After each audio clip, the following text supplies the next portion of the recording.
Bonjour à toutes, à tous, bienvenue sur Comics Party. Très heureux de vous retrouver aujourd'hui sur la chaîne. J'espère que vous allez bien, que vous êtes en grande forme. Moi ça va, super, et très heureux de vous parler comics. Mes plus beaux comics, 4e numéro. Et on va notamment parler de ça, un gros arrivage que vous avez vu sur les réseaux sociaux si vous me suivez, notamment avec les 50 numéros de Green Lantern, mais pas que. Il y aura aussi bien sûr du Marvel avec du Miles Morales, du Silver Surfer. On est parti donc pour ce 4e numéro. On est parti et on commence donc avec du lourd avec Green Lantern, 50 numéros de Green Lantern, numéro 1 à 50, période Gerard Jones et également Ron Marz, donc jusqu'à Emerald Twilight, dont je vous ai déjà parlé récemment sur la chaîne. 50 comics que vous avez pu découvrir sur les réseaux sociaux si vous me suivez, n'hésitez pas d'ailleurs à m'y suivre. 50 comics que j'ai acquis donc auprès d'un vendeur sur eBay. Alors, belle collection, très beau lot, j'en suis très content, très fier, et j'ai sélectionné pour vous quelques-unes des couvertures qui me plaisent le plus. Et ce qui est intéressant avec cette partie-là du run de Green Lantern, c'est qu'on a tous les lanternes humains, en tout cas de l'époque, qui sont présents, puisqu'on a bien sûr Hal Jordan. On a aussi un long moment avec Guy Gardner que vous voyez ici. On a également, bien évidemment, John Stewart. Et puis, on a aussi l'introduction de Kal Rayner au moment d'Emerald Twilight. Alors, quelques-unes des couvertures. Ici, vous avez donc celle-ci, où Guy Gardner se prend une belle mandale par Hal Jordan. Guy Gardner, c'est un personnage qu'on aime ou qu'on n'aime pas. Moi, j'ai eu beaucoup de mal à pouvoir l'apprécier en tant que lanterne. Pour tout vous dire, j'ai vraiment commencé à plutôt l'apprécier à la fin du run Rebirth actuel de chez DC Comics, où on a pas mal exploré notamment son passé avec son père un peu plus. Et je trouvais ça très intéressant. Et là, vous avez donc North, parce que ça se prononce North. Ici, c'est un lanterne, et oui, qui vient d'une planète lointaine comme on l'aime dans Green Lantern, cette couverture, elle est plutôt pas mal. 3 autres couvertures dans ce run et dans ce lot, les numéros 29, 31 et 36 avec des couvertures un peu, j'ai envie de dire, what the fuck. Celle-ci, avec une poupe, ce qui semble être une poupée de Green Lantern de Hal Jordan qui est manipulée avec une espèce de mini-armée, on dirait, de lanternes. Je trouve ça vraiment très fun. Donc, sur cette couverture numéro 29, on a également ici la mutation et c'est Flash qui a l'air d'en payer les frais. Regardez cette tête, ça vous rappelle pas un personnage de l'univers de Green Lantern là d'ailleurs. Et donc Hal Jordan aussi qui semble être touché comme on le voit ici à la main. Et puis alors là, Hal qui a l'air de se faire attaquer par un sapin de Noël, c'est quand même assez drôle, assez fun pour l'époque. Have a Deadly Christmas, donc par le Dr Light. Et ici vous voyez, hop, dans les décors de Noël du sapin, on a un petit Batman. Très fun ce genre de couverture, mais il y a des choses plus profondes que ça dans ce run, rassurez-vous. Celle-ci, juste pour vous la montrer parce que c'est une couverture que je trouve extrêmement belle. Green Lantern, Green Arrow, They're Back. Bien sûr, référence également au run dont je vous ai parlé, Green Arrow, Green Lantern, hop, qui est là-bas dans la bibliothèque des années 70 par Dennis O'Neil et Neil Adams, où les deux héros ont fait une espèce de road trip sociétal dans le cœur des États-Unis. C'est à lire si vous ne l'avez pas lu.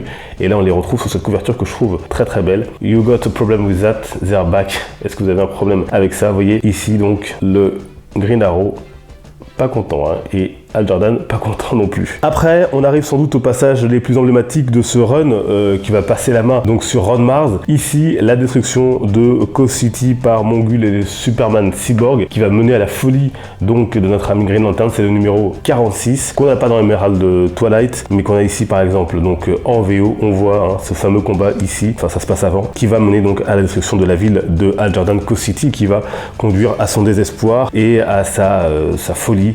The Resurrection of Coast City, ici donc Emerald Twilight numéro 1. Et puisqu'on y est, on va mener donc à ces couvertures totalement iconiques, totalement incroyables, surtout celle-ci bien évidemment, la numéro 49 avec Hal et tous les anneaux des lanternes entre ses doigts, ce visage qui en dit long sur son état d'esprit à ce moment-là du run de Ron Marz, Emerald Twilight ici.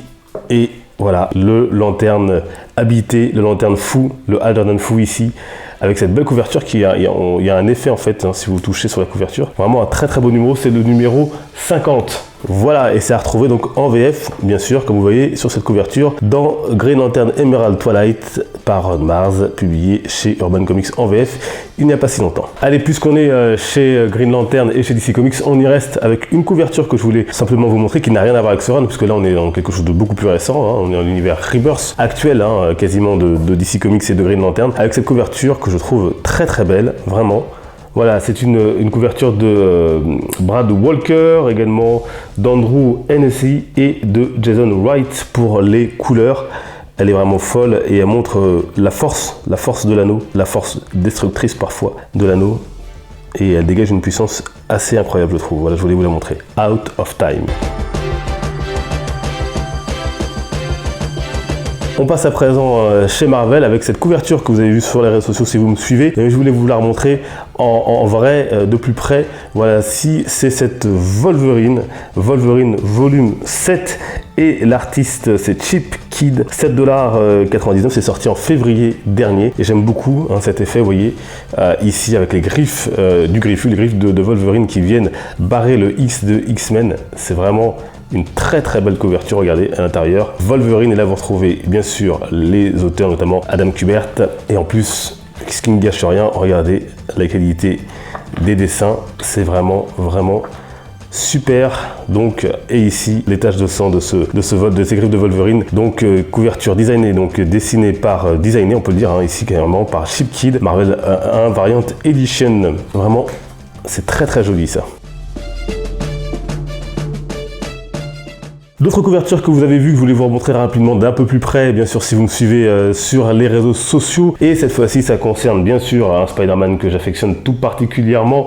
Il s'agit bien évidemment de Miles Morales. Et on démarre avec celle-ci qui est une couverture de Patrick O'Keefe qui est super réaliste. Avec ici bien évidemment en fond de toile la ville ici et le costume de Spider-Man qu'on voit, qu'on sent surgir. Le regard, la jeunesse de ce Miles Morales. Voilà des variantes cover très très belles. Alors on m'a posé la question, est-ce que je prends les comics pour les couvertures ou pour les lire? Je les lis. Je suis certains runs, alors je ne suis pas tout en VO, mais je suis certains runs en version originale et il peut y avoir des couvertures que je n'achète que pour la couverture, que pour la collection parce qu'elles sont tout simplement magnifiques et que je ne peux pas résister. Mon âme de lecteur de comics et de collectionneur de comics me fait passer dessus, mais je lis bien évidemment énormément de comics. D'ailleurs, je vous en parle régulièrement sur la chaîne ou sur les réseaux sociaux si vous voulez des avis pour certains titres. Alors, on reste toujours sur Miles Morales avec cette version Venomisée, donc j'ai envie de dire carnagisée, puisque c'est Carnage ici qui prend possession.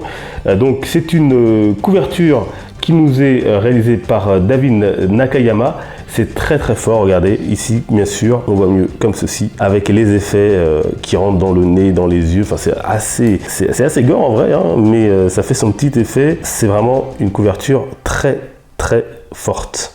Et là, retour donc de Miles Morales The End. Et si vous faites bien attention, hop, de plus près, vous voyez que c'est pas n'importe quel Miles Morales, c'est pas moi, j'ai pas la barbe, la barbichette blonde. Et le voilà en plein vol aussi, cette couverture, elle est complètement dingue, je trouve. Vraiment, il y a des artistes qui ont un talent incroyable. Ici, c'est Raza qui nous propose donc cette couverture donc de Miles Morales, The Final Miles Morales Story. Ici, je ne manque pas le plaisir de vous montrer cette, bien sûr, Spider-Man. Vous reconnaissez bien évidemment l'auteur Todd McFarlane, bien évidemment, qui est donc aussi bien l'artiste de la cover que le scénariste, que le dessinateur. Nous sommes en mars 1991 avec une série qui a fait date dans l'univers de Spider-Man avec ses postures toujours assez incroyables et qu'aucun être humain aurait du mal à faire, mais pour Spider-Man c'est tout à fait dans ses cordes. Et vous voyez ici on fêtait à l'époque les 50 ans du Captain America 1941-1991. On reconnaît ici le style si particulier de Todd McFarlane que j'aime beaucoup. Ici c'était donc sur l'arc Perception, la partie 1/5, c'est culte et donc c'était Marvel Comics Hop comme c'est marqué à l'époque. Et voilà, je suis très content de vous la montrer, vraiment j'aime beaucoup Todd McFarlane. Et pour terminer, je voulais vous montrer pour de la VF avec un comics que j'ai reçu récemment puisque c'était mon anniversaire cette semaine. Je remercie encore tous ceux qui me l'ont souhaité, ça fait extrêmement plaisir. Et parmi les cadeaux, j'ai reçu notamment ce Silver Surfer, bien évidemment, Silver Surfer Black par Cates et Tradmoor au dessin et également au scénario d'ailleurs. La couverture est juste dingue. Alors cet artiste est incroyable. J'en avais parlé avec un abonné, enfin maintenant un ami qui s'appelle Amir. Si tu passes par là, je te passe le bonjour de ses dessins incroyables, de son style assez déjà très coloré, très psychédélique. Enfin, moi je trouve ça juste vraiment fou ce qu'il fait. Et c'est un artiste dont le talent est à suivre dans les prochains temps. Regardez, j'aime beaucoup. Voilà, vous voyez ça, c'est assez incroyable. C'est son Silver Surfer Black. Regardez ses dessins qui sont vraiment fou. Regardez-moi ça. comment on étend ici les membres, l'effet. C'est vraiment très très beau et la couverture également est très très belle de ce Silver Surfer Black, donc chez Panini Comics, donc sorti assez récemment d'ailleurs, si vous souhaitez vous le procurer. On en reparlera très prochainement de tout cela bien évidemment et de bien d'autres comics parce que j'ai encore plein d'autres choses à vous montrer sur les réseaux sociaux. Bien sûr, je vous montre en première quelques-unes des couvertures que je reçois ou des anciennes couvertures que je ressors de ma collection pour vous en faire profiter et pour échanger avec vous autour de ces quelques comics. Merci en tout cas, n'hésitez pas à vous abonner, à activer la cloche de notification bien évidemment et puis à partager la vidéo si elle vous a plu. On se retrouve sur les réseaux sociaux, vous avez tous les liens en description. Toujours un plaisir de vous y retrouver. Je vous dis à très bientôt, portez-vous bien, les comics sont une fête. Ciao!